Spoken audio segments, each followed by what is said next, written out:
Hi guys! Welcome back for this another video and welcome back sa aking vlog again. So, pasensya na, hagard ako. Kakatapos ko lang po kasi maglinis ng bahay, maghugas ng pinggan, mag-igib, magbasa ng labahan. Anong labahin pala? Sorry. So, huminto lang po ako sa aking mga gawaing bahay kasi biglang may dumating na padala galing sa kapatid ko. So, ayan po. Ayan po siya. So, i-unbox natin siya.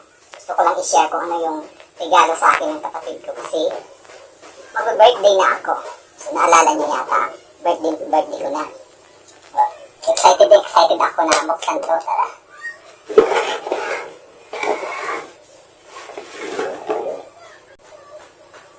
Ano ito?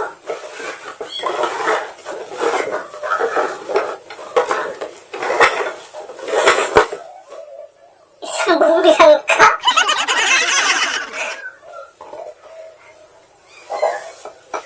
May niyog pa. Talagang kapatid ko na ito, niloloko ako. Mayroon pa itong taldero. Yan.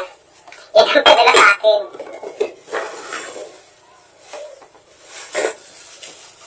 Isang balot na uling.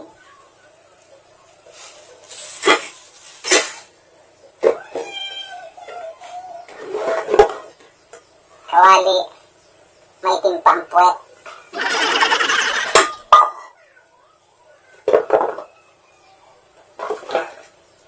Sinatahan ko ng bawang. So ito, mayroon nakasulat. Tingnan natin kung ano nakasulat. Orelya. Kuya.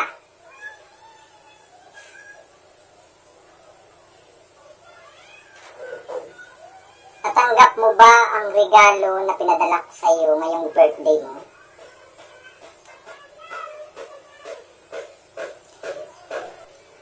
Kuya, alam kong wala kang uulamin ngayon kasi wala ka ng budget. Pinadala ko sa iyo ang mga kaldero at kawali na yan para hugasan mo. Ang walang hiya, hindi marunong maghugas. Ako pa talaga. Napagod ako ng mga to no? Pasensya na kung walang bigas kasi wala rin kaming budget. Ang galing! Nagpadala ng mga ganito tapos walang bigas. Ako pa talagang pagpuproblemahin sa bigas.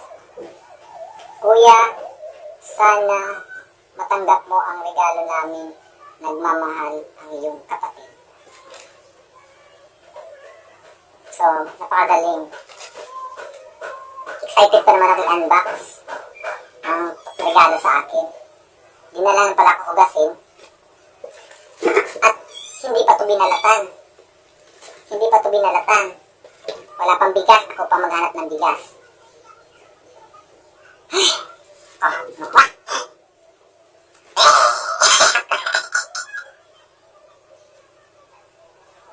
Maraming salamat sa panood ng ating video. Smile lang. Be happy. Lahat loud. Ang dumi ng aking kamay sa pinagagawa ko sa vlog na ito.